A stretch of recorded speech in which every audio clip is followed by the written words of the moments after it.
Blog Talk Radio. Welcome to Life Transformation Radio.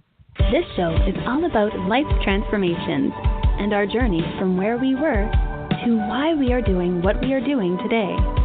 We will discuss the hiccups, the roller coasters, and the blood, sweat, and tears that has been poured out while discovering our purpose. It is all about our transformations. Here is your host, Sean Douglas. Welcome to Life Transformation Radio.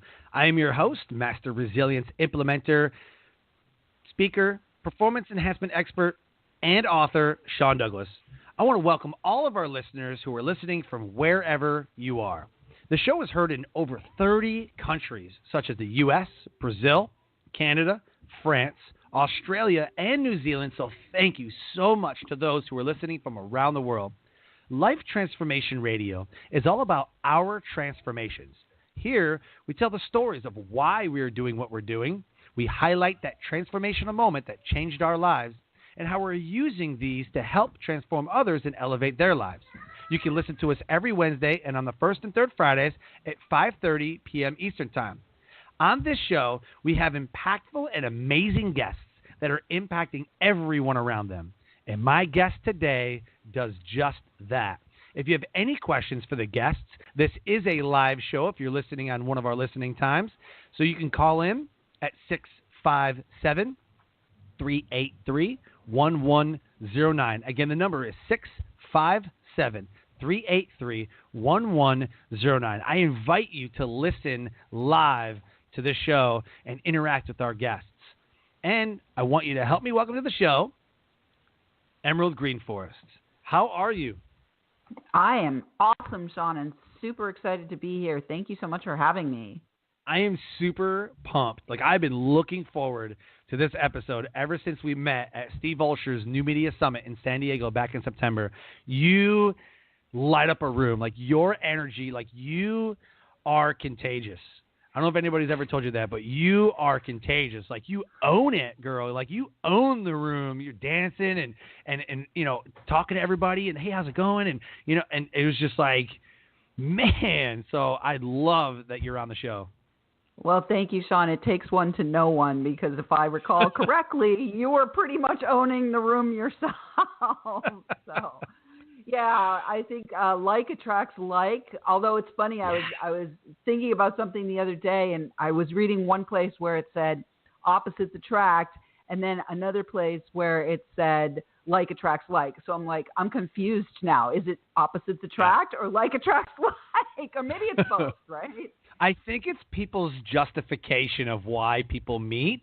You guys aren't even meant to be together. How did that happen? It's opposites attract. It's kind of their justification of why someone meets someone else. Yep. So if you're ready, I am ready. Totally. I am ready to rock it. Let's do this. So the title of this episode is Men on Purpose with Emerald Greenforest. Emerald Greenforest is one of America's premier experts because she is a connector and catalyst for the creative age leader, the men on purpose, who have been called to be the vanguard of the creative age. She has an international reputation as an author of 7 books and contributing author to another 15, and she's an inspirational speaker, having presented nearly 500 times in 8 years on both live and virtual stages. Emerald is the creator of the 90, a multi-sensory interactive experience that catapults the creative age leader into their next adventure by expanding their consciousness, elevating their perspective, and activating them to align their compass so that they can leverage connections, creativity, and capital in a revolutionary manner. She is the facilitator of exclusive, invitation-only, total immersion retreats designed to forge collaborative bonds and coalesce capital and creativity to launch or further your legendary vision and bring it fully to life, and is the perfect mentor for the leader who has made their money and now wants to make their mark. You can find her more, locate her at www.emeraldgreenforest.com. Emerald Greenforest, GreenForest.com. You can look her up at facebook.com/AWYLDFYER. Look her up on LinkedIn at Emerald Greenforest. So reading your bio, I'm like, wow, like you are crushing it. 500 times in 8 years you've been on stage. That's amazing. Well, it has been a very interesting journey, Sean. You know, what happened for me was when I got the call to speak and got the call to become a messenger, it was super, super potent. And I'm sure that you can relate to this. It was like such a powerful call. I could not resist. It was something I could not say no to. And when I received the call, it was around 2008. So the internet, even though it wasn't brand new, speaking at that time was still more of a traditional speaking kind of environment. So I went and looked at, okay, how can I get my message out? How can I get it out? And at the same time, I was approaching my second divorce and knew I was going to be a single mom. And it was so clear to me that there was no way I was going to be on the road 253 days out of the year and single parenting. So I'm so grateful for what I call the technology angels that have given us the ability to literally reach ourselves around the world and be heard by millions of people. I've been heard literally by millions of people, had clients in every English-speaking country on the planet. And I never could have done it without the technology angels that have made virtual speaking such a reality and easy thing for people to do. So a lot of those 500 times I've spoken have been virtual, but as my son got older, I did start to do some more live speaking as well. That's amazing. So with all that, the first question I always ask in the show, I believe is the most important question that you have to ask yourself every day is why.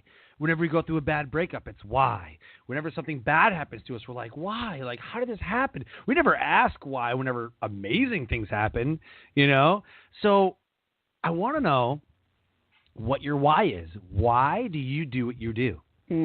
That is such a great question, Sean. And so I think what I want to do is I want to wind us back in time a little bit to my prior career. So I spent almost 20 years in the real estate industry. And at the end of that career, I was the national chairperson for my trade association. I was consulting for the U.S. Agency for International Development and the World Bank. I was in the middle of a development with two partners. We were building 51 single-family houses, 56 apartments, and an office building. And I had a spiritual awakening. And it was precipitated by a number of things, but it was a time in my life where, like, the shit was flying on a daily basis for like 5 years in a row. Like, oh, what else bad can happen? Oh, here's another bad. Right. It's like the it wasn't a plate; it was a banquet table, and it was pretty intense. And then I had this spiritual awakening that literally changed my entire life and set me on the path of transformation and awakened me to what I call latent gifts and talents that I didn't even know I had. So as I was going through this process, I became aware that I had healing capacity. I became aware that I had art capacity. I became a juried artist and a photographer and jewelry maker. I had my own art gallery for a little while.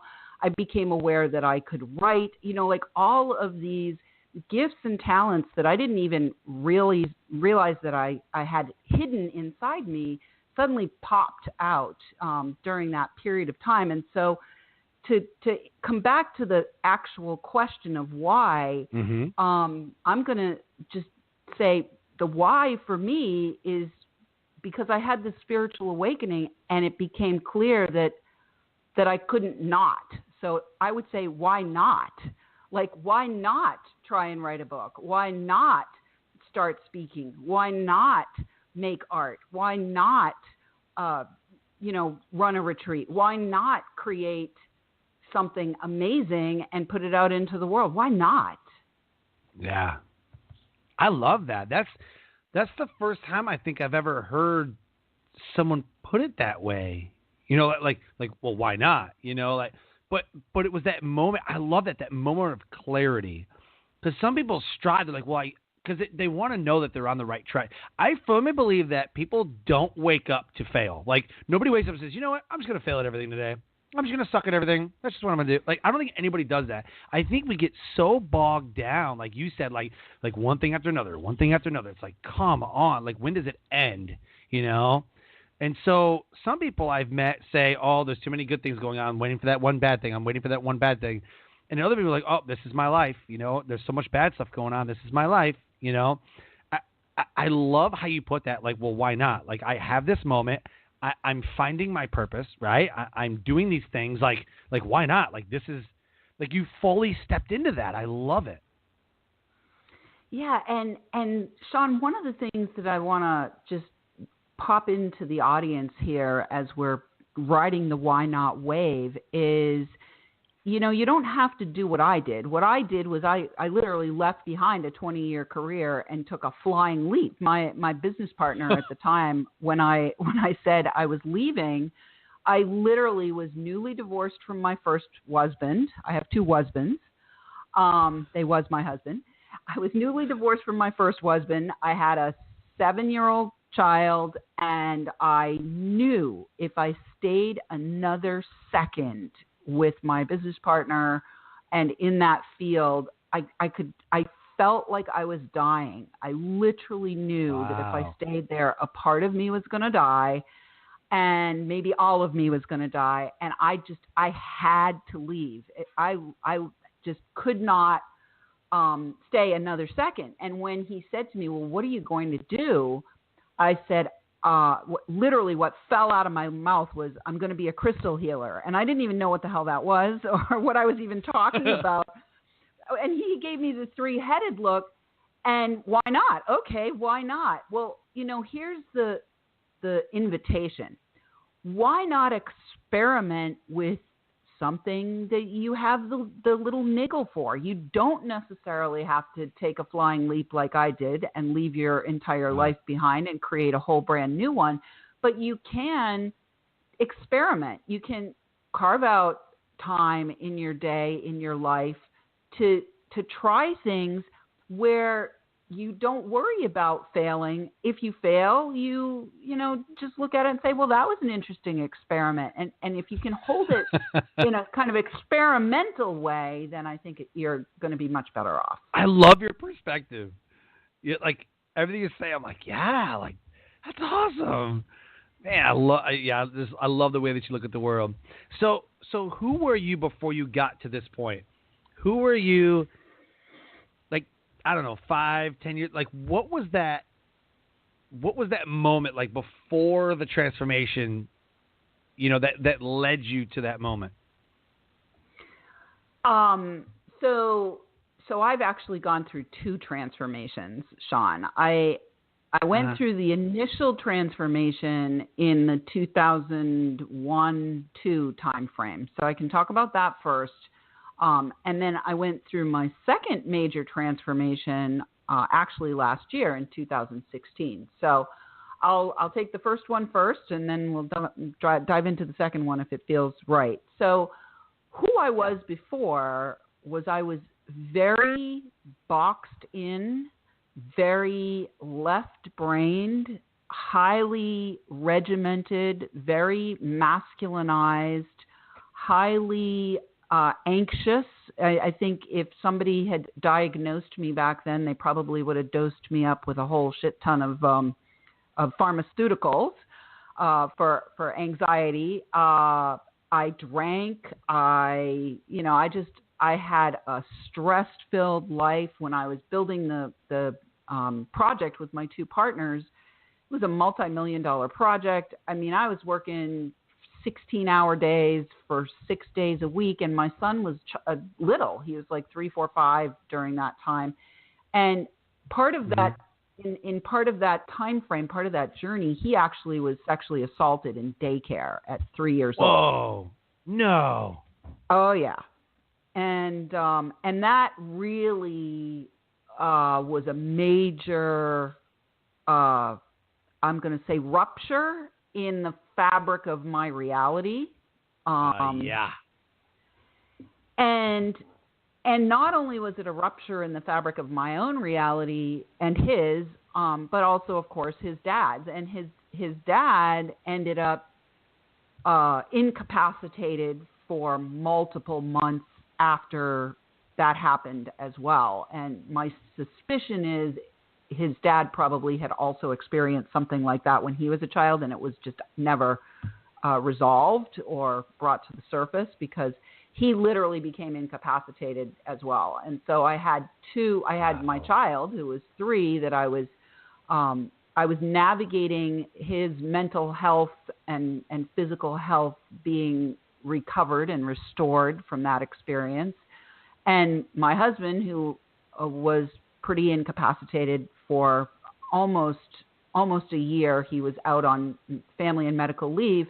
Meanwhile, I'm literally the third partner in a multi-million-dollar project, selling houses and, dealing with the bank, trying to get the cash advances to pay the contractors, and working a 16-hour day. It was crazy. When I tell you, like, my buffet table was covered with shit, I'm telling you that's exactly what it was like. And ultimately, I broke. It took me a long, long time before I broke, because that was part of who I was I was the one that was holding it all together. And when I broke, it was after everybody else was kind of back on their feet again. And I have such huge gratitude for particularly the practice of yoga. I actually started a yoga practice in early 2001, and that really started the spiritual awakening for me. That really started to break me open and allow me to transform and get into my body, because I literally was running purely on mental energy and purely on, putting out the next fire for a long, long time. When it comes to kids, it's like, whew, I mean, that just resonates, maybe because, I was, physically abused and we were in a, domestic violence dominated household, so when I hear, kids in abuse, I'm just like, oh, like it's so bad, oh man, wow. I don't know how I would handle that situation, but it probably wouldn't be good. Like I would not be good. Well, I'm going to beg to differ with you, Sean, because I think that you actually have a level of consciousness. If you can even talk about having grown up in a domestic violence situation, I think that, you would manage it as best as you possibly could. So in this case with my son, he was actually sexually assaulted by a 14-year-old boy. Oh, okay. I don't know why I instantly thought of the workers. I was like, no. Like we never think that it's the kids, right? We never think that, the kids don't do it to other kids. It's always some weirdo adult, Yeah. Like, oh my gosh. Yeah. So when when the whole thing happened, it was clear to me, this 14-year-old would not have done that if it had also not probably happened to him. Yep. So I was able to hold myself in a state of greater compassion than I may have been able to hold myself had it been an adult.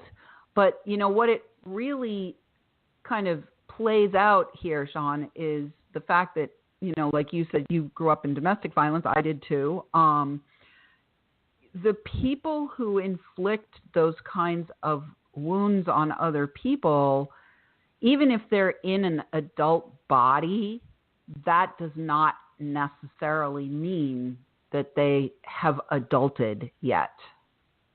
Right. Wow. Okay. Fair enough. Yeah. I get it. So, so it's kind of an interesting, you don't want to say, oh, well, we're going to give that person a pass for being however they're being or behaving however they're behaving. We don't want to do that because we have to hold people accountable and we have to, we have to uphold certain moral standards in the world, and at the same time, judging and wanting to mete out punishment may not be the right answer. It may be that we need to sequester those people and keep them separate from the rest of the world while we're supporting them to actually mature and come into adulthood and correct and heal whatever wounds they have that are driving that behavior. Yep. Very, very true. Wow. So I got a two-part question here. What was the best part? And you can pick either one. Pick whatever one that means more to you. What was the best part about your transformational moment? Well, I think the best part was discovering. So I'm going to go back to the first transformation, which happened in 2001, 2, 3, 4 time frame. So during that time frame, I was going through all of that stuff and stepping into literally a whole new lifestyle, a whole new personality, a whole new way of being. And I actually changed my name back then. In 2004, my name was changed legally to Amethyst Wildfire. So I was Amethyst Wildfire. And I was Amethyst Wildfire for 13 years until my second transformation that happened in May of 2016, which we can talk a little bit about too, if you want. Sure. So yeah. The best part of that first transformation was that I discovered all these latent parts of myself. I found the healer, I found the artist, I found the author, like all of these artistic and creative and spiritual aspects of myself that I had no idea, like zero idea existed. So that would be the best part. And to kind of fast forward, so my second transformation in 2016, what happened in 2016 was my son by then had grown up and he was 20. And during that whole period of time that I was running my online business and serving people around the world and doing all the speaking that we talked about at the top of the show, I was single parenting him. I went through another marriage and divorced to my second husband. And during the time where he stepped into adolescence was when I was stepping into really building my business and really, making myself visible in a big world. And he started to get involved in drugs and had mental health issues. And we went through a lot of stuff during his adolescence that was really, really difficult. So, I purposely created an online business so that I could be the mom who would be at home. I knew when I got called to speak that I could not be the 265 days on the road mom. I wanted to be the mom who was at home after they got out of school. I was the mom that made cookies for the football team. I was the mom where all the kids came to my house. I once had one kid come to my house. He was like 15 years old from the Dominican Republic. And he said, I offered food because I always offer food. And he said, "You're the first white mom who ever fed me." And I was like, wow. I was just stunned. You're the first white mom who ever fed me. Stunning. So anyway, he was going through a lot of this stuff, multiple suicide attempts, drug use, criminal behavior, lots of challenges. And it culminated in April of 2016, where he actually was high on, if you can believe it, homeopathic nasal spray. I couldn't believe it. After I figured out what he was on, I just couldn't believe it. Homeopathic nasal spray. Wow. And it was, when somebody is in that addictive behavior pattern, they're going to, anything can throw them over the edge. So he was thrown pretty far over the edge. And I confronted him because I also discovered he was buying heroin and fentanyl online using Bitcoin. So, okay. So I confronted him, and he blew his top, and he attacked me in the basement. He locked me in the basement, told me he was going to cut me up in a million little pieces and throw me in the river. I managed to get out. Yeah, my son. Yeah. Yep. Yeah. So I managed to get out. I got out through the bulkhead of my basement and ran out into the park, the local park, and called the police. An officer friend came to get me. I was like, oh my God, yes, thank you God, it's Officer Friend.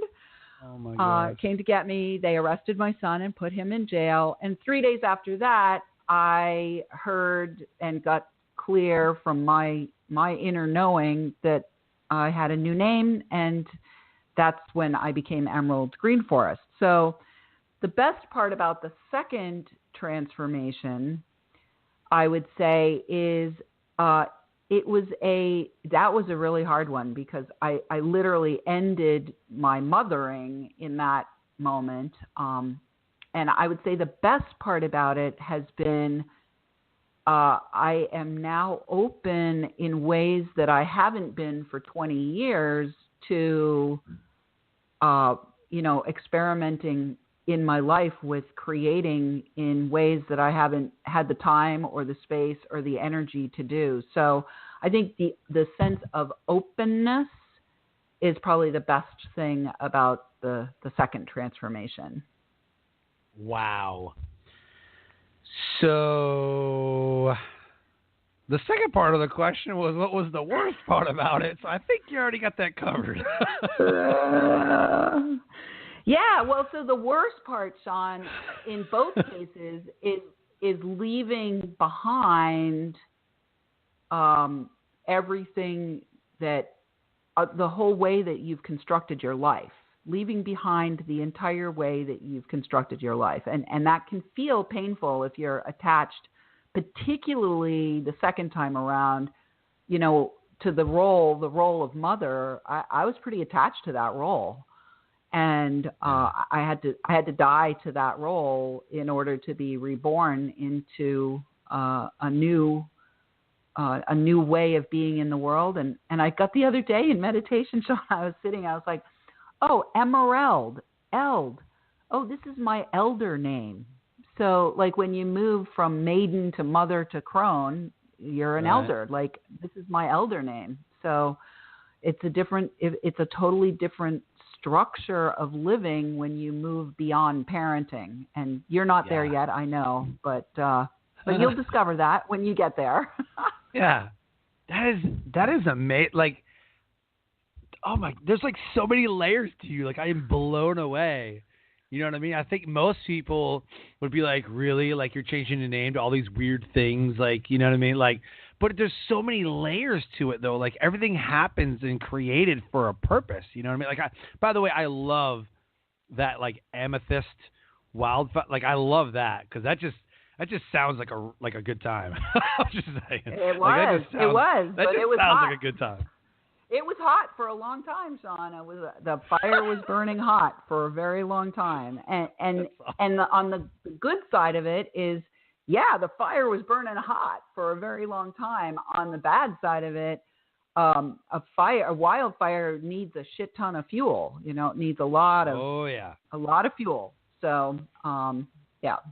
Yep. And now it's Emerald Peaceful Greenforest. So going from that vibration, from the vibration of amethyst wildfire to the vibration of Emerald Peaceful Greenforest, is a very significant shift. I literally spent pretty much all of last year, Sean, writing in my journal every morning, I am Emerald, I am Emerald, I am Emerald, to remind myself like I am a new person. And I did the legal name change twice. I'm sure the IRS and the Social Security Department are like, what the hell is going on with this woman? But, right. I'm so guided by spirit. And I will tell you that there is no way I would be talking to you right now if I had not listened to my spirit and engaged in ceremony and surrendered deeply and allowed myself to be guided, because that night in the basement with my son, I can tell you 1,000 gazillion%, we literally went through the eye of the needle, and it could have turned out very different. One or the other of us could have been in a casket that week, and both of us came out on the other side. He ended up in jail for a while, and had to go through the judicial system, and it still has another year to go to get to stay present and clear and free of drugs and on purpose himself. And I can tell you that the spiritual guidance that I received, changing my name is nothing compared to going through something like that. It's easy. Oh, I don't doubt it. Like, I am blown away. Good for you. I am just, wow. So another 2-part question, and I love the answers to this. Who has been your biggest influencer?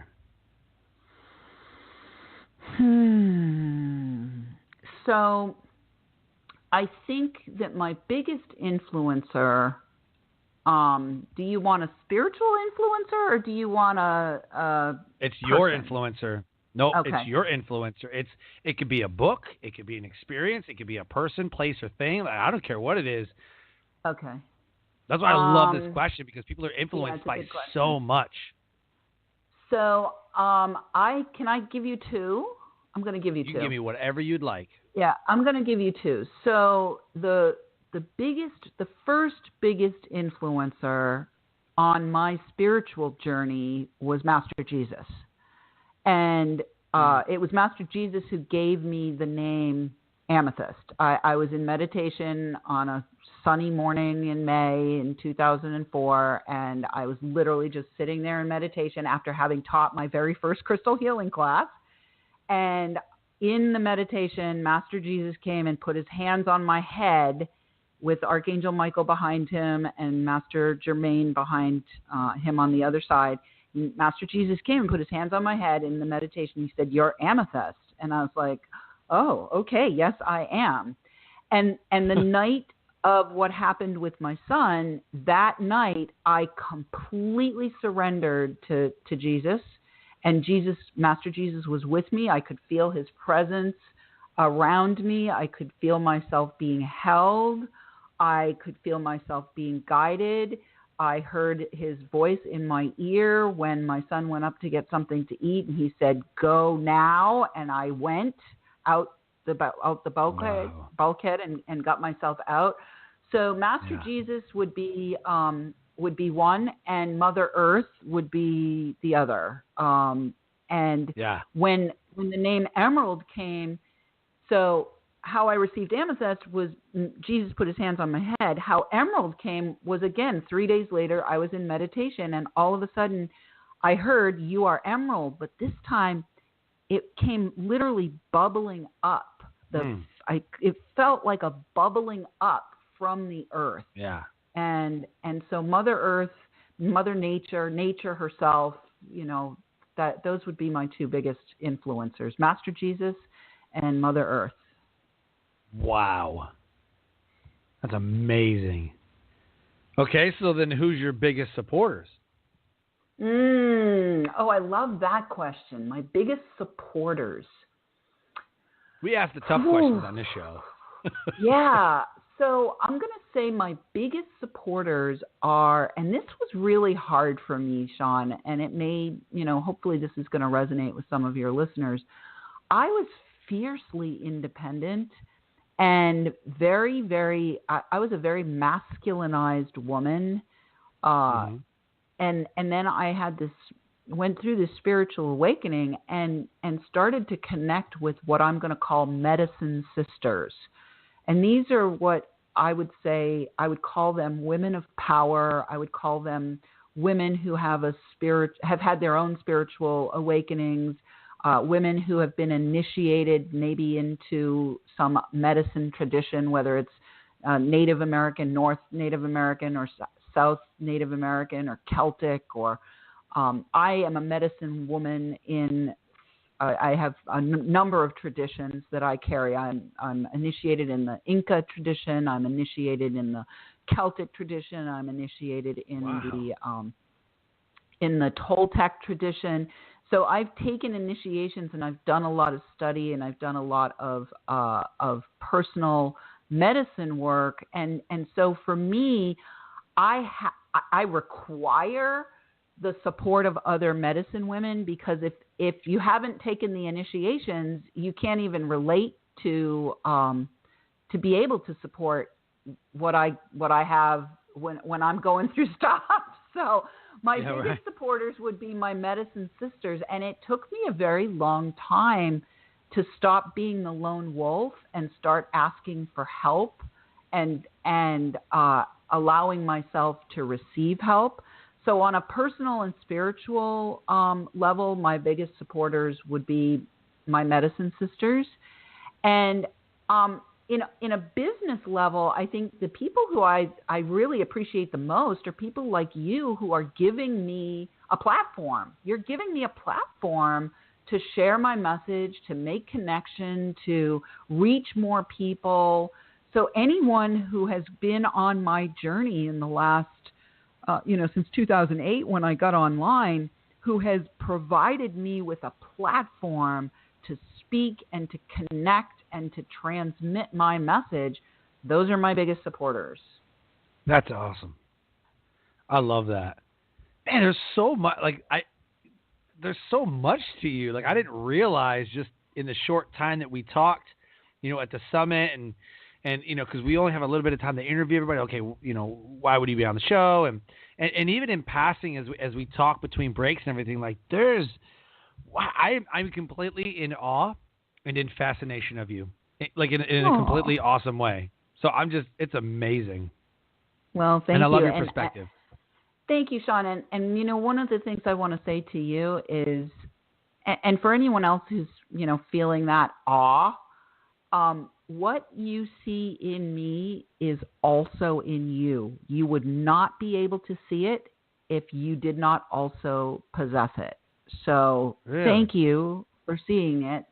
And I'm sending right back to you the awareness for yourself that there's no way you could see it if you didn't also have it in you.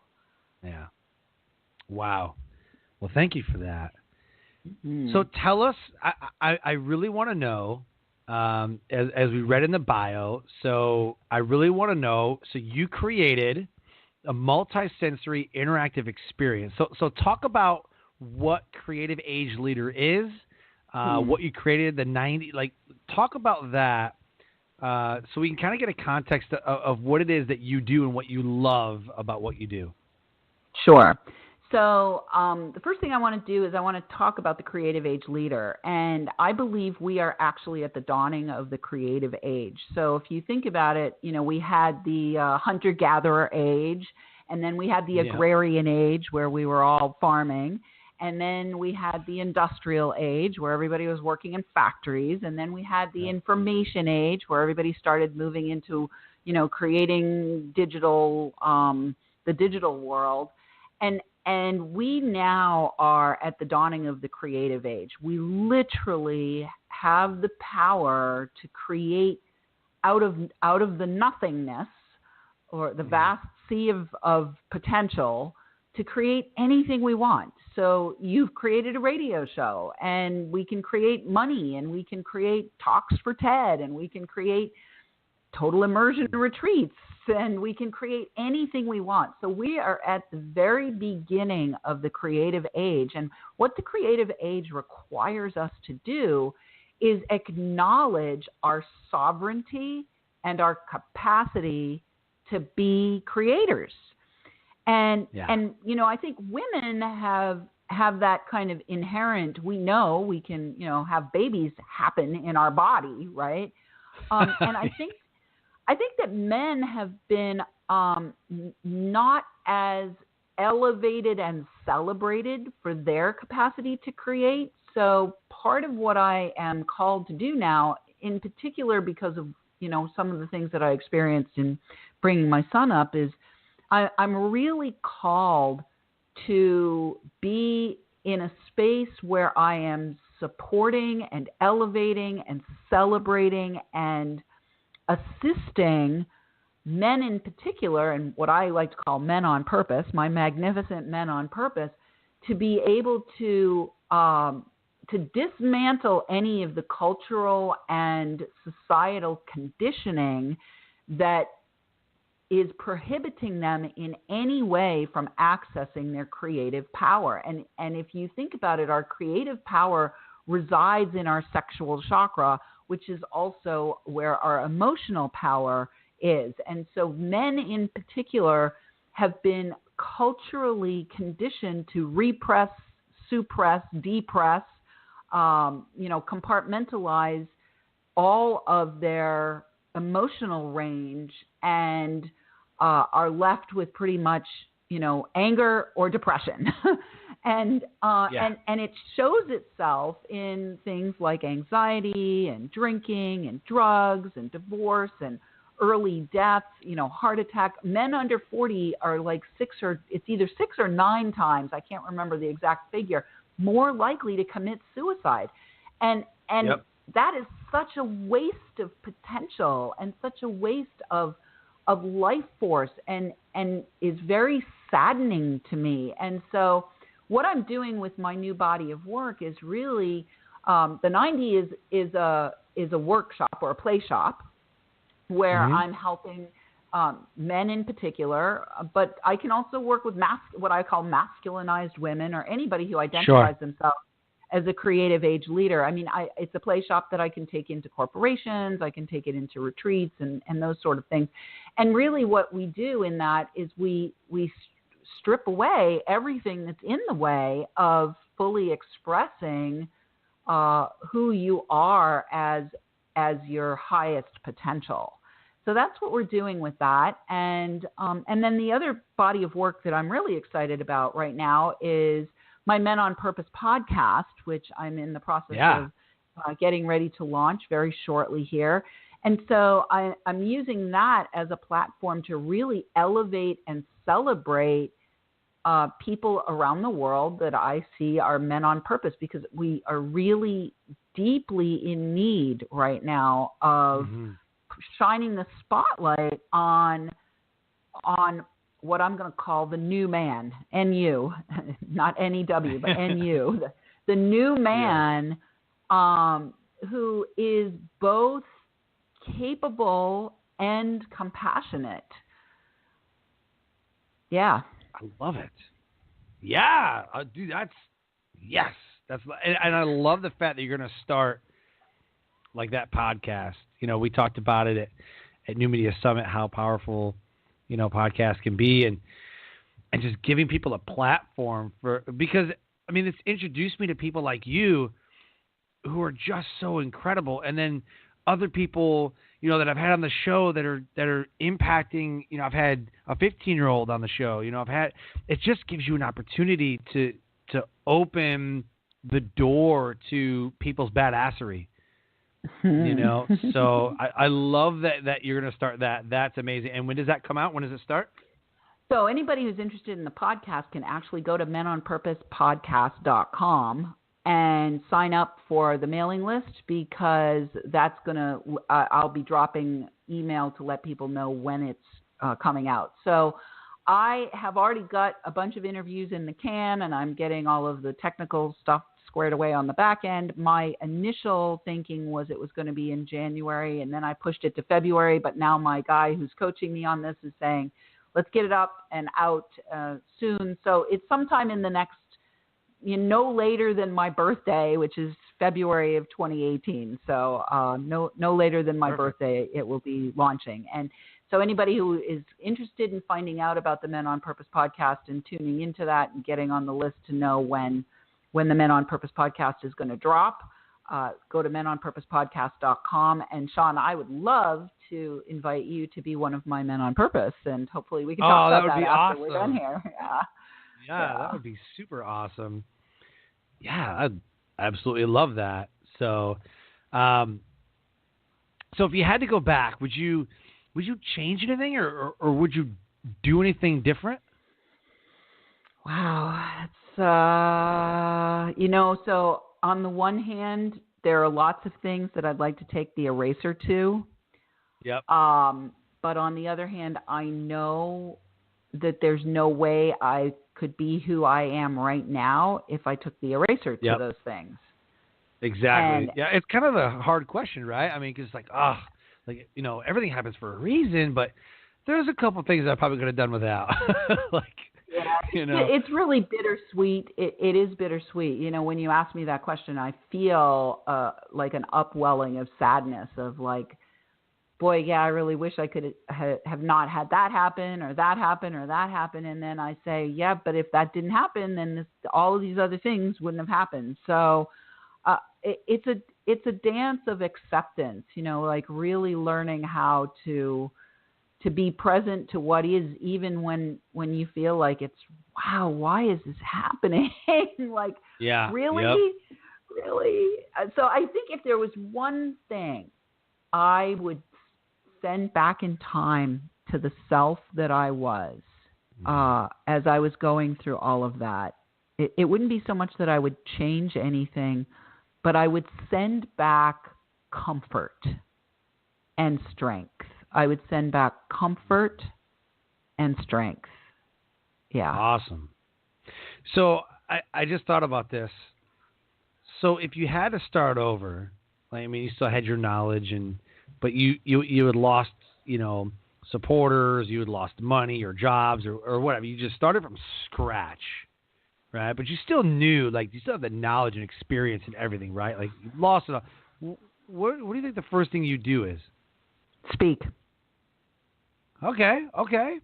Interesting. 100% I would speak, because the word is magical. The word is creative. The word is a way to make connection that nothing else can do. So when people are listening to this show, they feel the vibration of my heart through the sound of my voice. They connect with the parts of my story that they're in. They are able to discern, is this somebody who is trustworthy and credible and somebody that I want to maybe have as a mentor or follow or go deeper with? The sound of your voice is incredibly powerful. And so I would absolutely 100% speak. Awesome. Well, thank you for answering that. I love it. Mm-hmm. So what was the best resource that you found during your journey? Best resource would be... There's another two-part answer. So I like to marry spiritual technologies with practical strategies. So the best resource from a spiritual technology aspect of things is ceremony and ritual. That has helped me unbelievably immensely. In fact, when we're done here tonight, I'm going to sit down and do a little ceremony with my business medicine bundle. So from a spiritual technology side of things, ritual and ceremony. From a practical strategy side of things, best resource, the internet. I love the internet. I love the technology angels. Thank you, technology angels, for making it easy. For making it easy for us. Yeah. Literally, Sean, if you were trying to do what you're doing now 25 years ago, it would be hugely difficult. It would be incredibly expensive. It would be, this is easy. Thank you, God, for the internet. Yeah. No, I got into a debate with somebody. I said, well, who's the greater coach? Who's the greater mentor? Google or a person? I mean, I can find anything I want. I mean, how do I do whatever whatever? Just Google it. That's what most people do. I mean, their answers today, it's like, hey, how do I do this? I don't know, Google it. So I'm going to challenge you on that. I'm going to challenge you on that. Okay. Okay. So there's a difference between accumulating knowledge and receiving wisdom. So Google is the best mentor, we're going to put that in quotes, mentor, for accessing and accumulating knowledge. Right.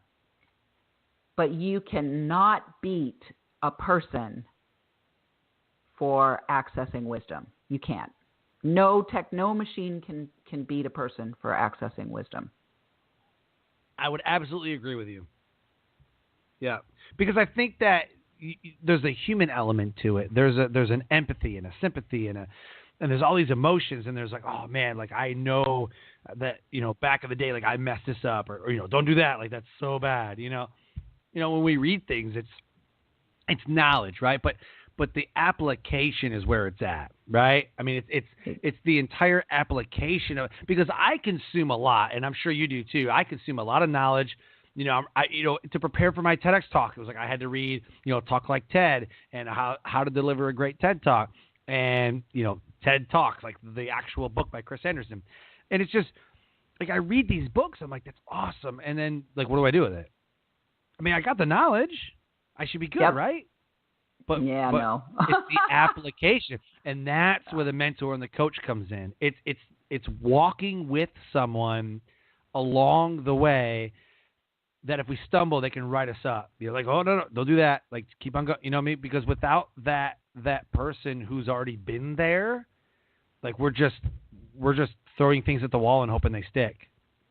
Totally. And even the best system, I did an interview once with some guy, and we got on this subject where I said, listen, people are not hamburgers.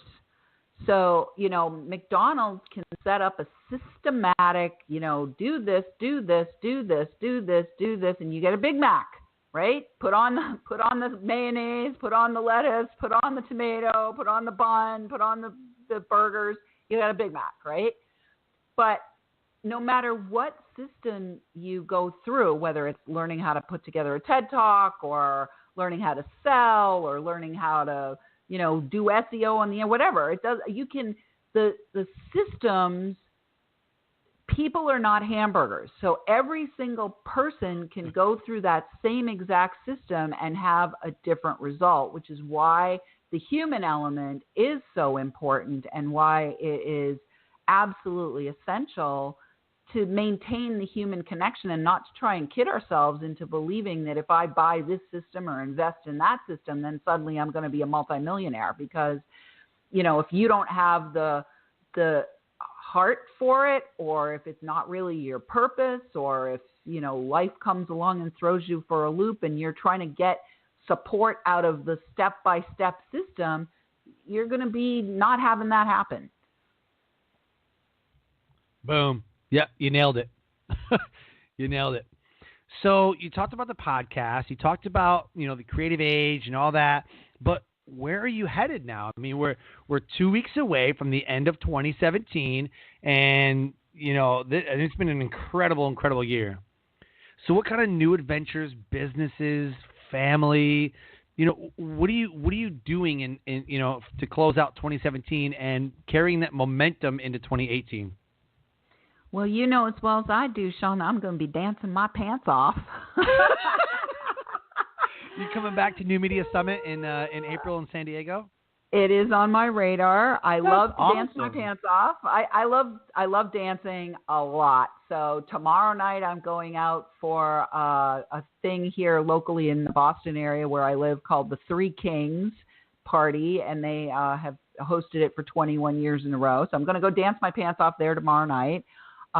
That's my big party for the end of the year.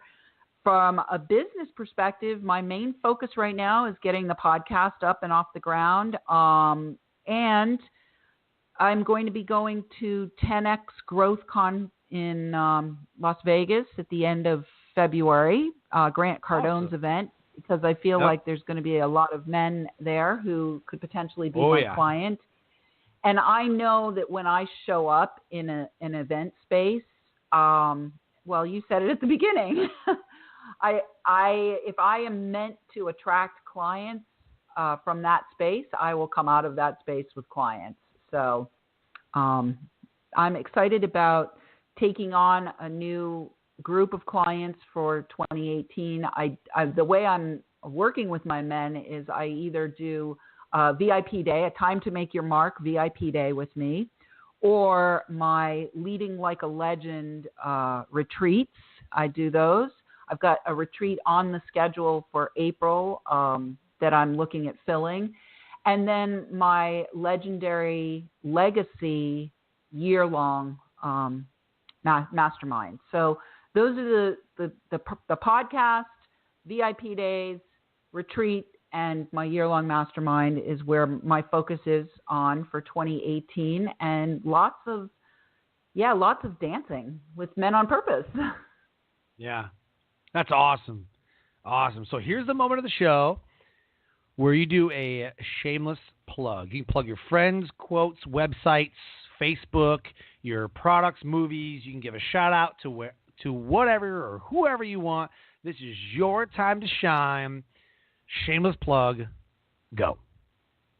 Great. So the first thing I want to do is I want to shamelessly plug my site and invite any men, particularly, who've resonated with what I have said today and feel like I might be a right fit mentor for you, to go to my site, emeraldgreenforest.com, and use the link /gift, GIFT. So emeraldgreenforest.com /gift, GIFT. When you get there, you do not have to sign up for anything. I have there a complimentary download. It's an 8-minute audio. It's an instant clarity exercise. If you want to sign up for my mailing list, I invite you to do so. But, totally, I want you to be excited about it. And I want you to say, oh, my God, I want to hear from this woman. I don't want to feel like I'm bribing you to have to give you something so that you give me your name. That's not the way I want to do business moving forward from here. So my gift to you is a free, no strings attached gift at emeraldgreenforest.com /gift, GIFT. If you want to be part of my podcast community, menonpurposepodcast.com. And I think I also want to shamelessly plug where we got introduced, which is Steve Olsher's New Media Summit. I do have my intention to be there in April of next year. And I'd love to see you there. I'm looking forward to seeing you there, Sean. I know you've been selected to be one of the new icons for that event coming up in April. So, yeah, so that's what I would say. So I think that's at newmediasummit.net. And the only other thing I want to plug is I want to plug Life Transformation Radio. And I want to say thank you, thank you, thank you. And please, listeners, continue to tune in and give feedback to Sean and call in and talk to the speakers. And really, I want to recognize how valuable it is to have a virtual stage, to have a platform, to be able to share my message and express myself and share my life story and potentially do some business with some of the people who are listening to your show here, Sean, and are in your audience. So anybody who is listening to this episode, please give some love to Sean and spread the word about Life Transformation Radio and let your friends know to tune in and feed back to him because he's doing some really great things here with us. Thank you so much. I didn't expect to be plugged, but I appreciate that. Thank you. Mm-hmm. Thank you so much. So as we wrap up and close the show, we always close with some knowledge and a call to action. So as you wrap up, can you deliver your best nugget of knowledge that will motivate, transcend, and inspire someone to take action? Yeah, I'm going to give you my 5 eyes of the wise. Yes. So the 5 eyes of the wise are when you feel inspired, take action. So that's the first I, is inspired action. The second I is invest. You've got to invest in yourself, especially when you're inspired to take action. The third I is when you've been inspired to take action and you've invested, immerse yourself in whatever it is that you have invested in. Like really go in deep, take and go all the way. Don't be a skimmer. The fourth I is integrate. And what that means is after you've immersed yourself, take everything you've learned and throw out what doesn't work for you. Allow yourself to cull and prune and get rid of stuff that doesn't work for you and only keep the best parts. And then the final I, 5 I's of the wise, would be implementation. And I know that implementation is something that you're big on, Sean. So yes, go out and implement everything that you have accumulated in the course of your journey through any kind of wisdom quest. Perfect. So is that kind of that call to action then? Like, just like, that's cool. Like you said, the 5 I's of the wise. Yeah, the 5 I's of the wise. WISE. So the 5 I's are inspired action, investment, immersion, integration, and implementation. You've got to go out and do it. Yeah, the call to action is go do it. Go do it. Well, the first call to action is when you're inspired. Like, oh my God, you think maybe I'd like to do a radio show. If you're thinking maybe I'd like to do a radio show, go do it. Take inspired action. Invest. Right. So they're not always linear. They're not always linear, but that's the 5 I's of the wise. And the call to action is, why not? That's the call to action. Why not? Yes. Absolutely. Wow, this has been amazing. Like, I am blown away at how epic your life has been. Like, it is, I am just blown away. I kind of got an idea, like, because we kind of talked about the sun a little bit. I'm like, wow, that's what? But, like, when you put it all together, wow. That's just incredible. I think you've lived a very epic life.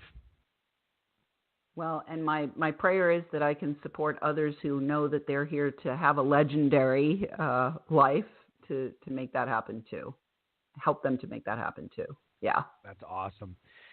So thank you so much for being on the show. This has been amazing. And I wish you the best in 2018. You as well. Thank you for having me, Sean. It's been my pleasure. Awesome. So Life Transformation Radio listeners, if anything resonated with you, you have got to connect with Emerald. You can go to www.emeraldgreenforest.com. Look her up on Facebook, and you can look her up on LinkedIn. Emerald Greenforest on LinkedIn. You got to connect with her. She is absolutely amazing. All the men listening, you have got to connect with her and get in one of her programs. It will revolutionize and change your life. So if anything resonated with you, look her up. You can also find Life Transformation Radio on iTunes.